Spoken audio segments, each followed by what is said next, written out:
The Montana wind carried the scent of snow across the weathered homestead of the Carlson family. In the winter of 1932, outside the small farmhouse, the remnants of what had once been a thriving cattle ranch stretched across the frozen prairie, empty pastures where 50 head of cattle had grazed just 2 years before, a barn that now housed more memories than livestock, and fence posts that stood like tombstones marking the death of the American dream.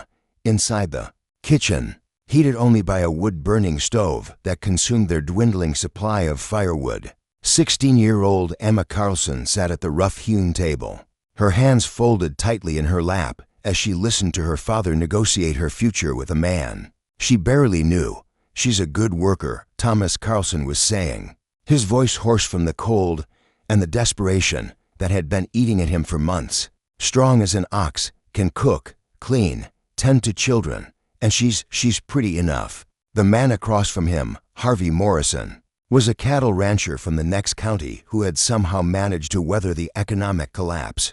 Better than most, he was in his 40s, with graying hair and cold eyes that appraised Emma like she was livestock at auction. His reputation preceded him 3 previous wives, all of whom had died under mysterious circumstances that the local sheriff never seemed interested in investigating too closely. 16 head of cattle, Morrison said, his voice flat and businesslike.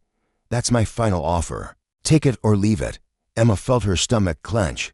16 head of cattle. That was her worth in her father's eyes, the price of keeping the family fed through the winter and maybe, just maybe, having enough to plant crops come spring. "Daddy," she whispered, but Thomas Carlson held up a hand to silence her. Her mother, Mary, stood by the stove with tears streaming down her face, but she said nothing. The family's survival hung in the balance, and they all knew that without those cattle, they would likely starve before the snow melted. Emma's 2 younger brothers, 10-year-old Michael and 8-year-old David, watched from the corner of the room, too young to fully understand what was happening, but old enough to sense the gravity of the situation. "When would you want her?" Thomas asked, and Emma heard her future being sealed with those 5 simple words, "Spring." Morrison replied, "After the thaw, I'll bring the cattle then, and you can send her to my ranch." "That's for months," Thomas said. "For months to prepare her. For months to say goodbye," Morrison corrected with a cold smile. "Don't want her getting any foolish ideas about running off." Emma stood up abruptly, her chair scraping against the wooden floor. "I'm 16 years old," she said, her voice stronger than she felt. "Don't I get a say in this?" Morrison looked at her with the same dispassionate gaze he might use to evaluate a horse. "Pretty little thing, aren't you?" "Yes, I think you'll do just fine. That's enough." Thomas said sharply to his daughter, "Go to your room.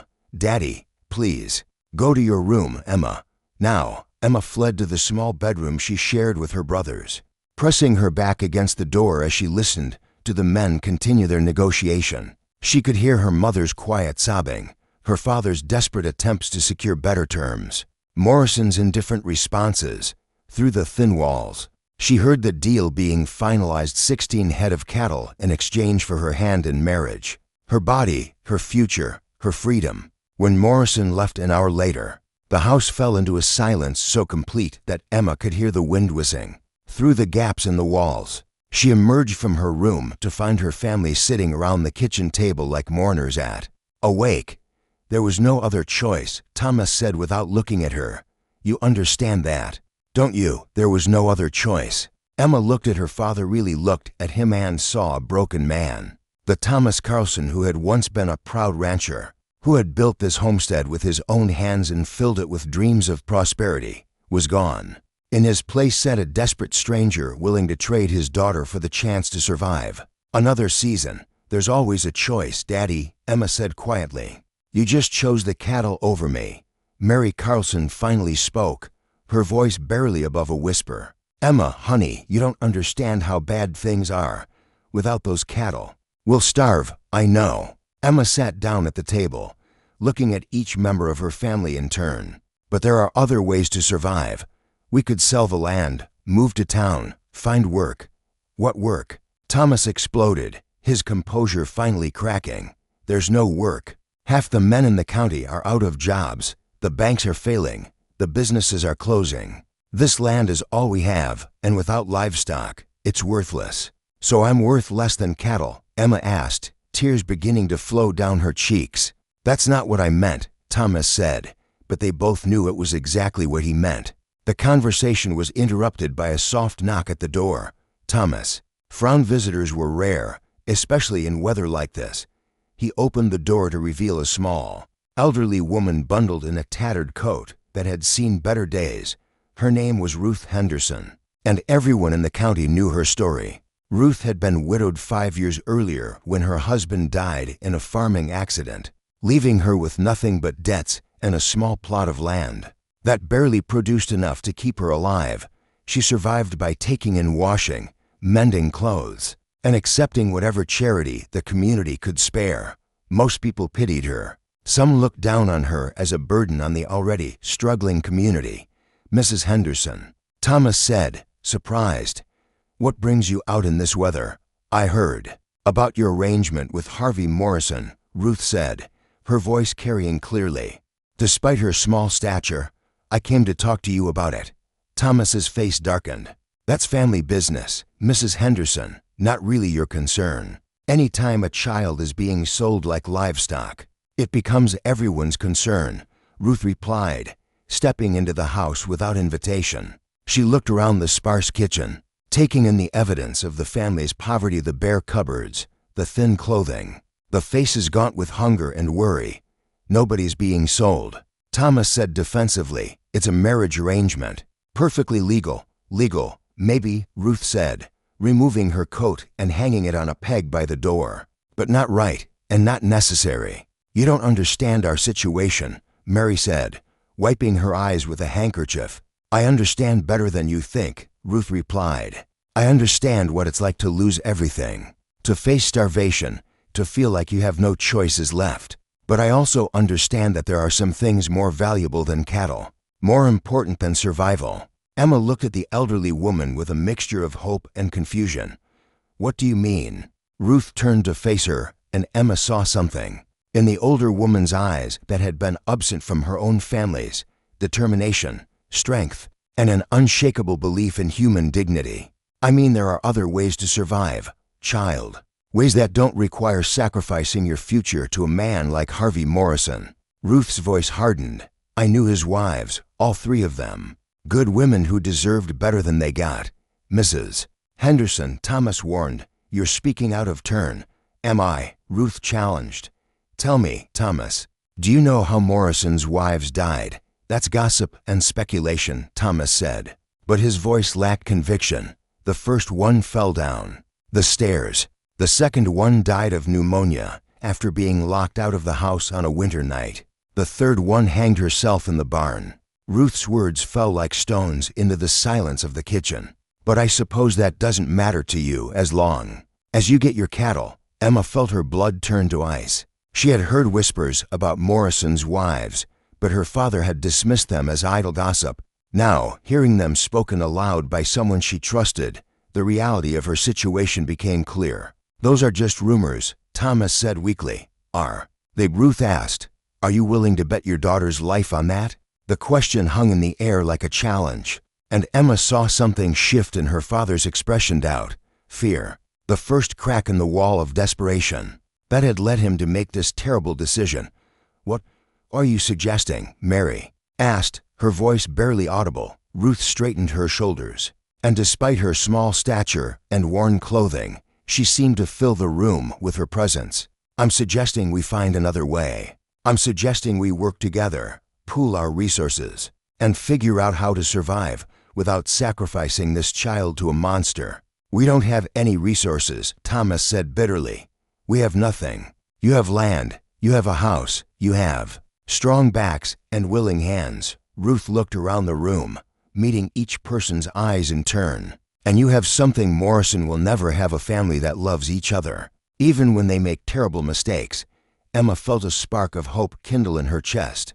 For the first time since Morrison had made his offer, someone was talking about alternatives, about possibilities, about treating her like a human being instead of a commodity. What do you propose? Emma asked. Ignoring her father's sharp look, Ruth smiled. And in that smile, Emma saw the strength that had carried the elderly woman through 5 years of poverty and hardship without losing her humanity. "I propose we show this community what's more valuable than cattle," Ruth said. "We show them what's worth fighting for." Outside, the wind continued to howl across the frozen prairie, but inside the small farmhouse, something had changed. The seed of an idea had been planted, and Emma Carlson began to believe that maybe, just maybe, there was another way forward, one that didn't require her to sacrifice her life for her family's survival. The battle for her future was just beginning, but for the first time in months, Emma felt like she had an ally in the fight. Word traveled fast in their small Montana community, and by the next morning, Ruth Henderson's late-night visit to the Carlson homestead had become the subject of intense speculation. The general store, run by elderly couple Frank and Agnes Miller, buzzed with conversation as neighbors gathered to warm themselves by the pot-bellied stove and discuss the latest development in what many saw as a purely private matter. "Don't see why that old woman thinks she has a right to interfere," said Jake Patterson, a neighboring rancher who had managed to hold onto most of his land through a combination of luck and ruthless business practices. "Thomas Carlson's got every right to arrange his daughter's future as he sees fit."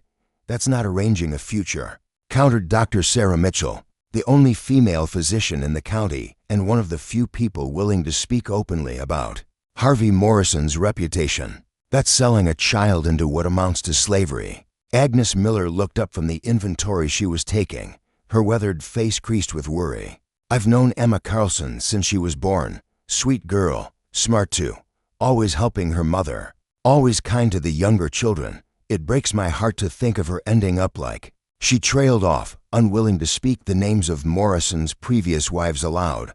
"Like what?" Patterson challenged. "Married to a successful rancher with a profitable spread? There are worse fates for a girl in these times, are there, Doctor?" Mitchell asked pointedly. "Because I treated all 3 of Morrison's wives over the years. The injuries they sustained were unusual, inconsistent with their explanations." The store fell silent. Everyone knew Dr. Mitchell's reputation for honesty and professionalism, and her words carried weight in the community. Meanwhile, at the Carlson homestead, Ruth Henderson had returned at dawn with a wagon full of supplies and a determined expression that brooked no argument. She had spent the night in her own cabin, planning and scheming, and had arrived with the beginnings of a solution that would require the entire community's cooperation. "I've brought seed catalogs," she announced, spreading several well-worn booklets across the kitchen table, "and I've been talking to some folks in town." Thomas looked at the catalogs skeptically. "Mrs. Henderson, I appreciate what you're trying to do, but planting season is months away, and we don't have money for seed." "That's where the community comes in," Ruth said firmly. "I've spoken to Frank Miller at the general store. He's willing to extend credit for seed if we can guarantee a portion of the harvest. Agnes has agreed to buy vegetables for the store if we can grow them." Emma leaned over the table, studying the colorful illustrations of vegetables and grains. "What about the cattle? Daddy says we need livestock to make the land profitable. We start small." Ruth explained. "Dr. Mitchell has to milk cows she's willing to loan us in exchange for half the milk production. The Patterson family has chickens they'll trade for a share of the eggs. We build up slowly. Honestly, without—" She paused, looking directly at Thomas. "Without selling what can't be replaced." Mary Carlson spoke up from her position by the stove. "But what about this winter? We still need to eat between now and harvest time." Ruth's smile was mysterious. "I've been poor for 5 years, Mary. I've learned things about survival that you might find useful.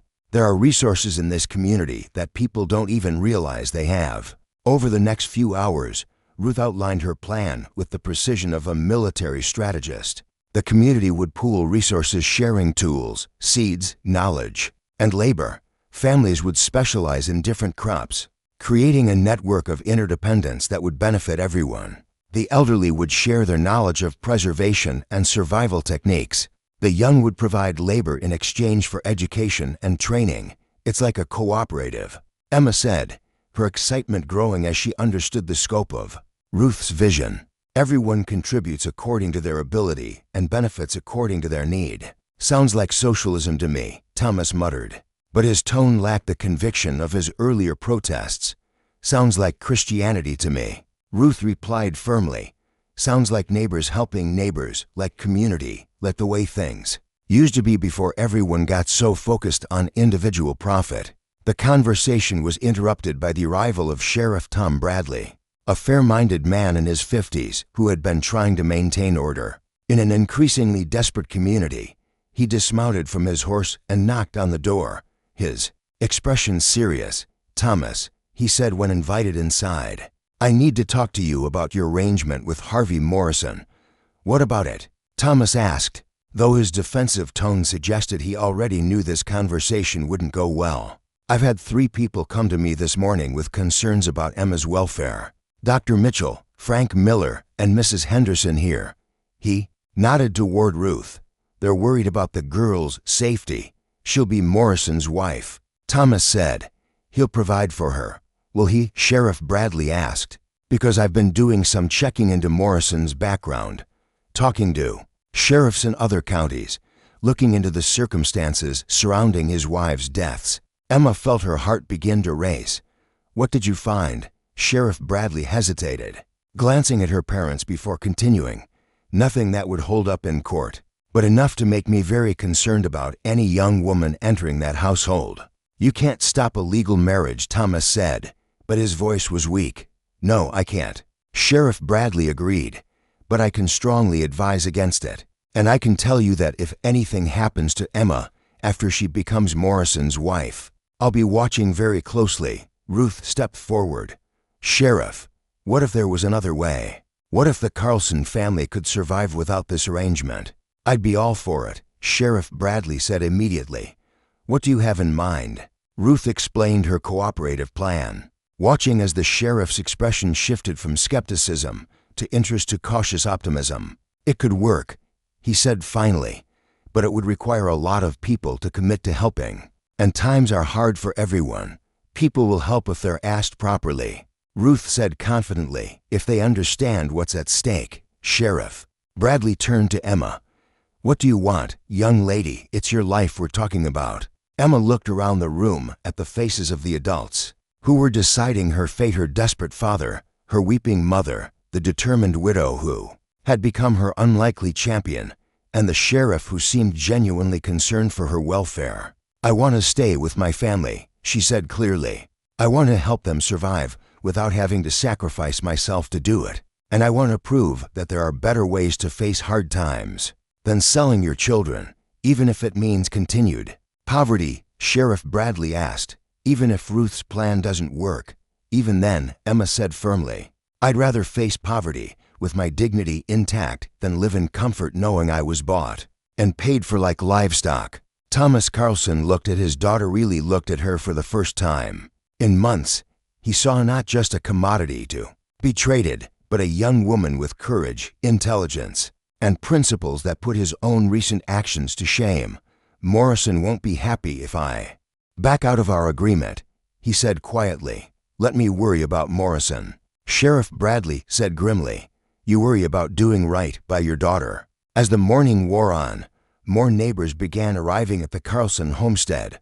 Word of Ruth's plan had spread, and people were coming to offer their support, their resources, and their labor to prevent what many saw as a tragedy in the making. Emma watched through the window as wagons pulled up, as families gathered in their yard, as her community came together in a way she had never seen before. For the first time since her father had announced his arrangement with Morrison, she began to believe that there might be a future for her that didn't involve becoming the 4th wife of a dangerous man. But she also knew that the real test was yet to come. Morrison would not give up easily, and her father's desperation ran deep. The battle for her freedom had only just begun, and the outcome was far from certain. Outside, snow began to fall again, but inside the small farmhouse, something warmer than any fire was beginning to burn: the flame of hope, kindled by an unlikely alliance between a frightened girl and a determined widow who refused to let injustice prevail without a fight. 3 days after Ruth Henderson's plan began to take shape, Harvey Morrison arrived at the Carlson homestead with a fury that could be felt from a mile away. He brought with him to ranch hands and a wagon loaded with supplies, clearly intending to make a show of his power and wealth to intimidate anyone who might be having second thoughts about the arrangement. Emma watched from her bedroom window as Morrison dismounted from his horse, his face dark with anger. She had spent the past 3 days working alongside Ruth and the other community members, organizing the cooperative, planning the spring planting, and beginning to believe that escape from her arranged fate was possible. Now, seeing Morrison's imposing figure striding toward their door, that hope began to waver. "Thomas Carlson." Morrison bellowed, not bothering to knock.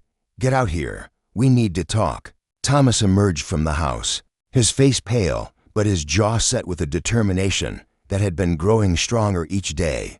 Behind him came Mary, Emma, and the 2 boys, followed by Ruth Henderson, who had been staying with the family to help coordinate the community's response. "Morrison," Thomas said, his voice steady despite the intimidating presence before him. "I was going to send word. Our arrangement, it's off." Morrison's eyes narrowed dangerously. "Off? We have a deal, Carlson. A binding agreement. A verbal agreement," Ruth interjected, stepping forward despite Morrison's obvious attempt to intimidate her with his size and reputation. "Nothing in writing, nothing legal, and certainly nothing that can't be changed when better options become available." Morrison turned his cold gaze on the elderly widow, taking in her worn clothing and small stature with obvious contempt.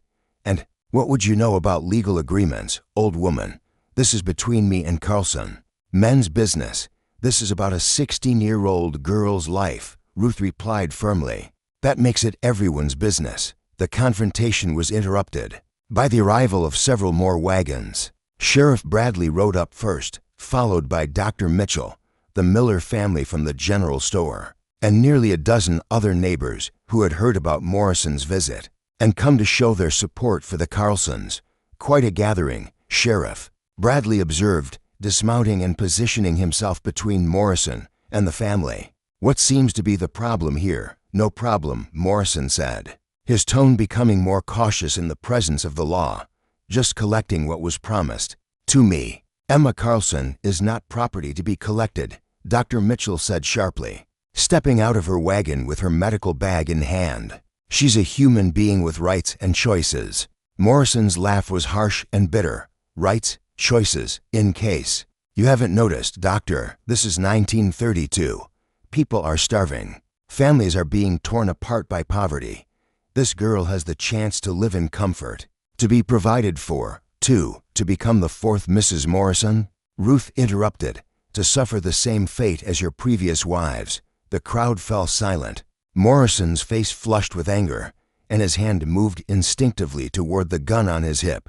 "You'd better be very careful about the accusations you make, old woman," he said in a voice like ice.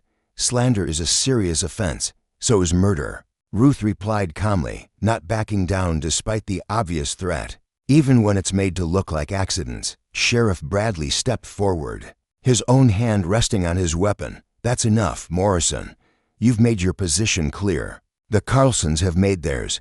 There's no agreement to enforce here. There's the matter of my investment," Morrison said, changing tactics. "I've spent time and resources preparing for this arrangement. I've made plans, cleared space in my house, arranged for what?" Emma spoke for the first time, her voice carrying clearly across. "The yard, for which room I'd sleep in, for how long you'd let me live before I became inconvenient." Morrison stared at her, and Emma saw something in his eyes that confirmed her worst fears. This wasn't a man looking for a wife or a companion. This was a predator who viewed her as prey. "You have no idea what you're turning down," Morrison said, his voice taking on a tone that might have been meant to sound seductive, but came across as menacing. "Gee, I can give you things your family never could. Comfort, security, a position in the community. At what cost?" Emma asked. "My freedom, my safety, my life." Frank Miller stepped forward from the crowd, his usually jovial demeanor replaced by grim determination. "Morrison, I've known you for 20 years. I've sold supplies to your ranch, done business with your family, but I cannot and will not stand by and watch you force a child into a situation that any fool can see is dangerous. This is none of your concern, Morrison growled. It's the concern of every decent person in this community. Agnes Miller added, moving to stand beside her husband. We've all heard the stories. We've all wondered about your wives' deaths. Maybe we were cowards for not speaking up before. But we won't be cowards now. Morrison looked around the circle of faces, seeing the unity and determination he hadn't expected. These were desperate people, struggling to survive. But they had found something more important than their individual needs, a shared commitment to protecting one of their own. You're all making a mistake, he said, his voice carrying a note of warning. This community needs my business, my investment. I employ people, I buy supplies, I contribute to the local economy. Cross me in this, and you'll find that my influence extends beyond this little arrangement. Are you threatening us? Sheriff Bradley asked, his voice dangerously quiet. I'm simply pointing out the reality of the situation, Morrison replied. Communities like this one survive on the goodwill of people like me. It would be unfortunate if that goodwill were to disappear. Ruth Henderson had been quiet during this exchange, but now she stepped forward again, her small frame somehow dominating the space despite being dwarfed by Morrison's bulk.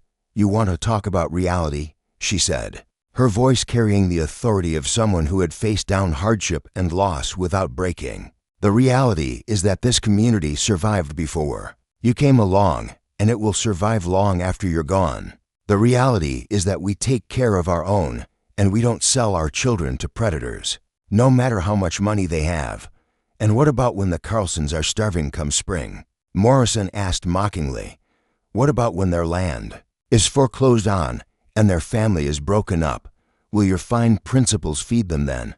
Yes, Ruth said simply, they will. Because we've found something you'll never understand. We've found that when people work together, when they support each other, when they refuse to compromise their values for temporary gain, they become stronger than any individual threat. Morrison stared at her for a long moment, and Emma saw something flicker in his eyes, perhaps respect, perhaps fear, perhaps just the recognition that he was facing an opponent he hadn't expected. This isn't over, he said finally, turning back to Thomas. You'll regret this decision, Carlson. All of you will, maybe, Thomas said, speaking with more confidence than Emma had heard from him in months.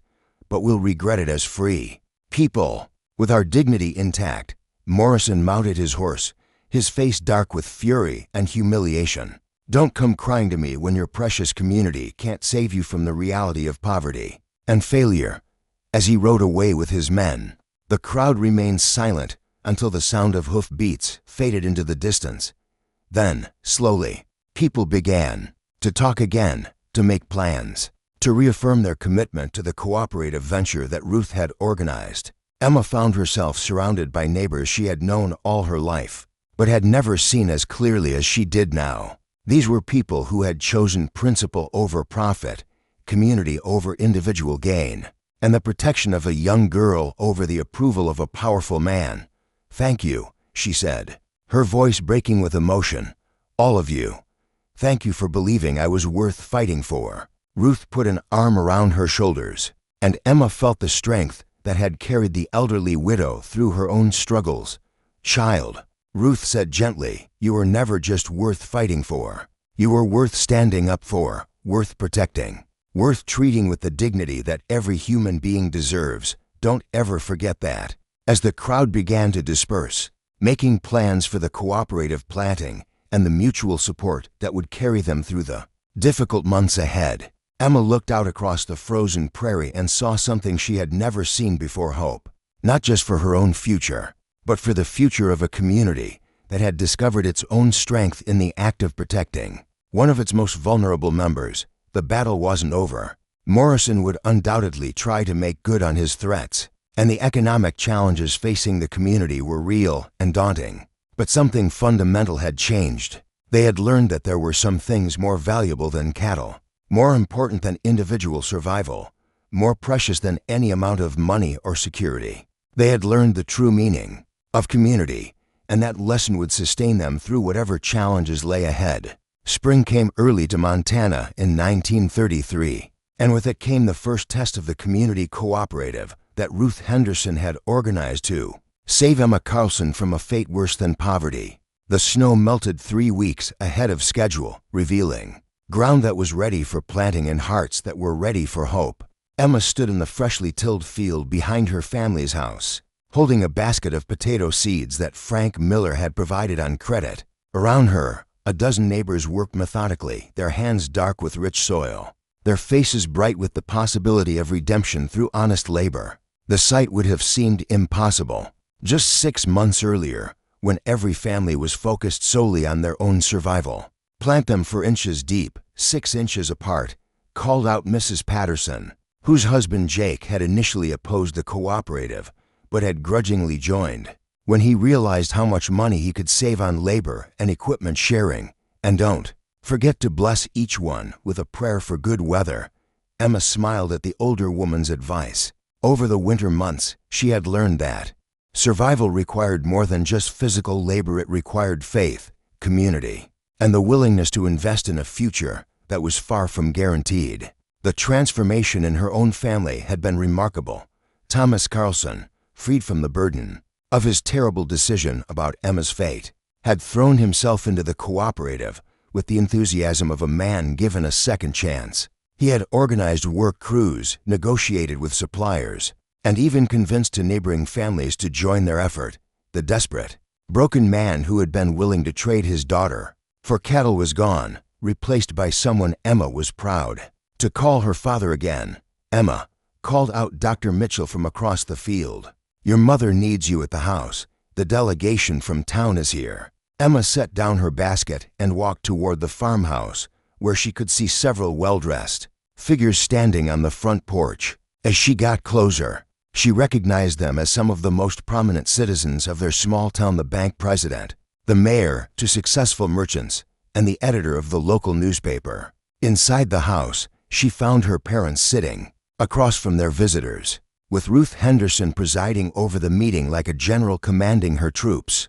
Despite her worn clothing and modest circumstances, Ruth had somehow managed to position herself as the unofficial leader of the cooperative movement, and even the town's elite treated her with grudging respect. "Gentlemen," Ruth was saying as Emma entered, "I appreciate your concerns about our little experiment, but the results speak for themselves. We've increased agricultural production by 30%, reduced individual family expenses by half, and created a sustainable model for community cooperation that could serve as an example for OT." Her struggling areas, the bank president, a portly man named George Hamilton, shifted uncomfortably in his chair. "Mrs. Henderson, while we admire your initiative, we're concerned about the long-term economic implications. Your cooperative is essentially circumventing the normal channels of commerce. Local businesses are reporting decreased sales, and the natural order of economic relationships is being disrupted."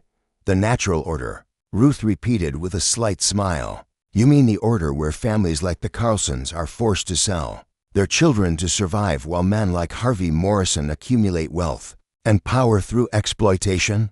"That's an oversimplification," the mayor, Robert Daniels, interjected.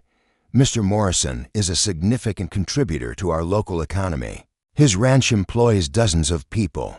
He purchases supplies from local businesses, and his taxes help fund essential services. And in exchange," Emma said, speaking for the first time since entering the room, "young women disappear into his household and are never seen alive again." The uncomfortable silence that followed her words was broken by the newspaper editor, a thin man named William Cross, who had been taking notes throughout the meeting. "Miss Carlson," he said carefully, "those are very serious allegations. Do you have any evidence to support them?" "I have 3 graves in the Morrison family cemetery," Emma replied. "I have Dr. Mitchell's medical records showing suspicious injuries. I have Sheriff Bradley's investigation files, and I have the testimony of every woman in this county who has been afraid to speak out against a powerful man." Ruth stood up, her small frame somehow dominating the room. "Gentlemen, let me be very clear about what we're discussing here. 6 months ago, this community was faced with a choice.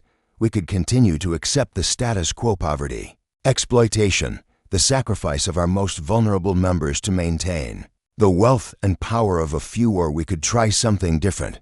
And what you've tried, Hamilton said, is essentially socialism, government programs and redistributive policies that undermine individual initiative and free enterprise. What we've tried, Ruth corrected, is Christianity, neighbors helping, neighbors sharing resources, protecting the weak, and working together for the common good. If that's socialism, then Jesus Christ was a socialist. The religious reference hit its mark, and Emma saw several of the men shift uncomfortably. In their community, questioning someone's Christian values was a serious accusation. Thomas Carlson spoke up for the first time. "Gentlemen, I want you to understand something. 6 months ago, I was prepared to sell my 16-year-old daughter to Harvey Morrison for 16 head of cattle. I was that desperate, that broken, that convinced I had no other choice." He looked at Emma with pride and regret. "My daughter and Mrs. Henderson showed me that there are always other choices. They're not always easy choices, but they're always there." "And what about Morrison?" Mayor Daniels asked. "He's made it clear that he considers your backing out of the agreement to be a breach of contract. He's been pressuring the town council to take action against families participating in your cooperative." "What kind of action?" Ruth asked, her voice sharpening. "Tax assessments, business license reviews, zoning compliance inspections," Hamilton listed off.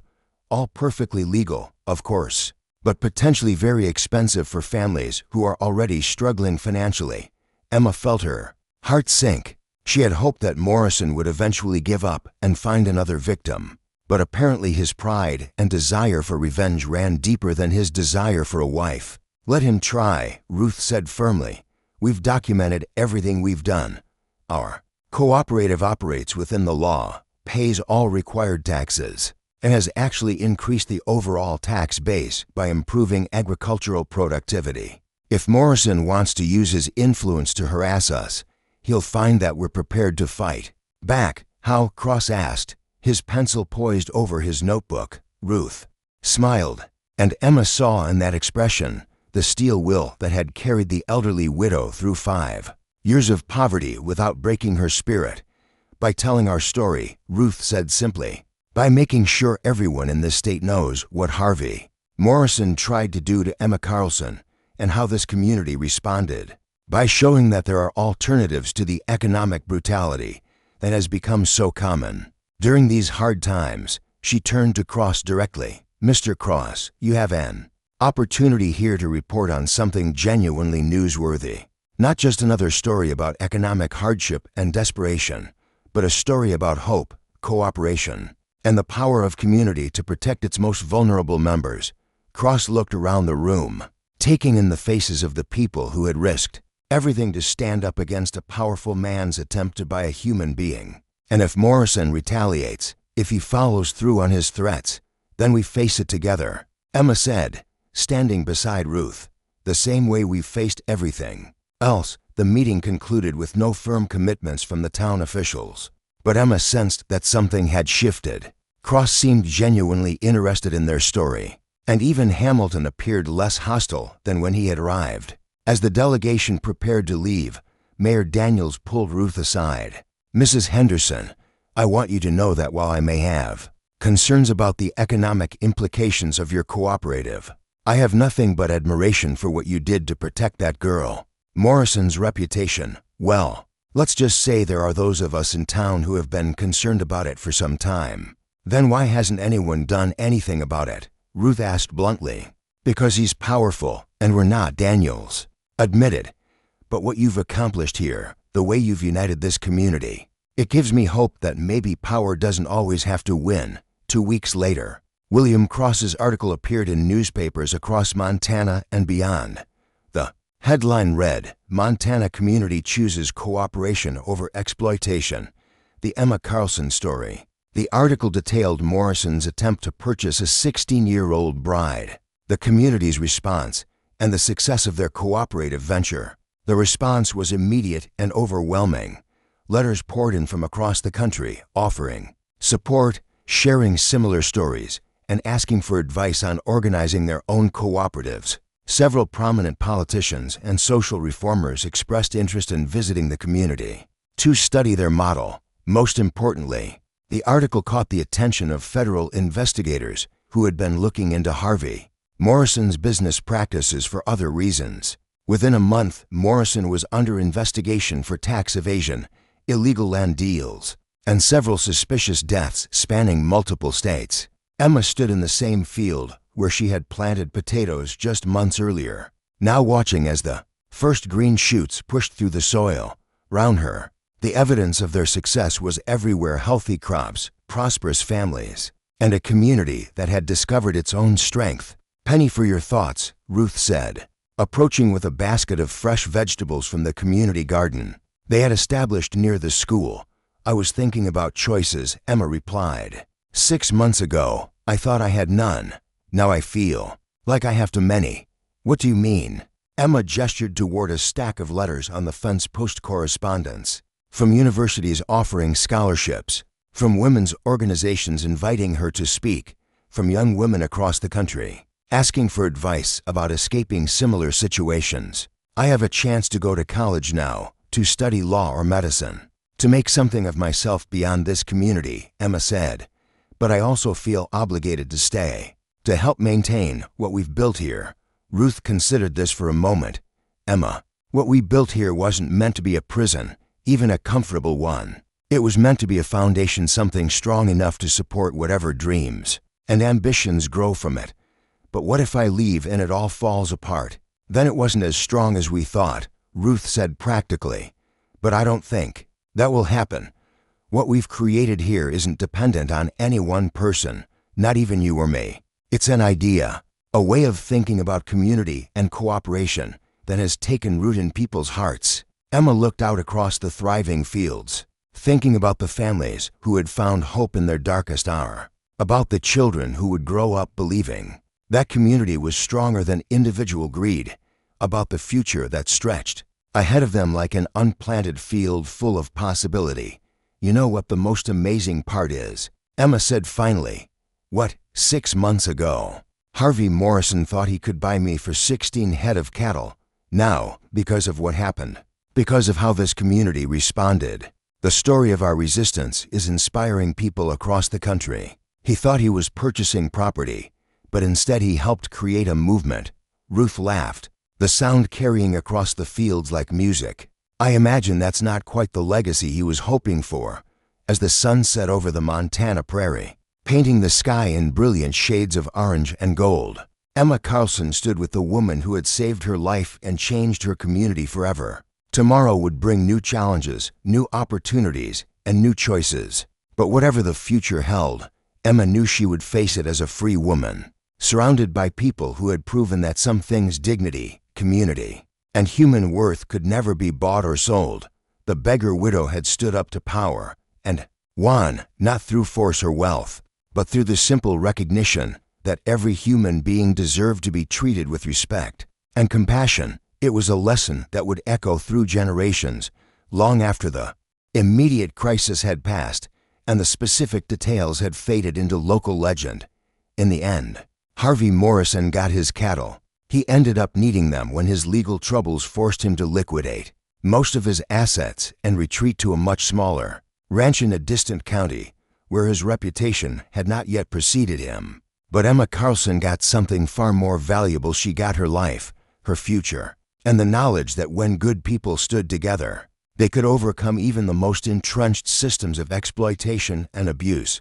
The cooperative flourished for years afterward, weathering economic ups and downs, adapting to changing times, but always maintaining its core principle that the strength of a community lay not in the wealth of its most powerful members, but in its willingness to protect and nurture its most vulnerable ones. And in a small farmhouse on the Montana prairie, a young woman who had once been valued at 16 head of cattle grew up to become a lawyer, advocate, and eventually a judge, never forgetting the lesson she had learned from a beggar widow who refused to let injustice pass unchallenged.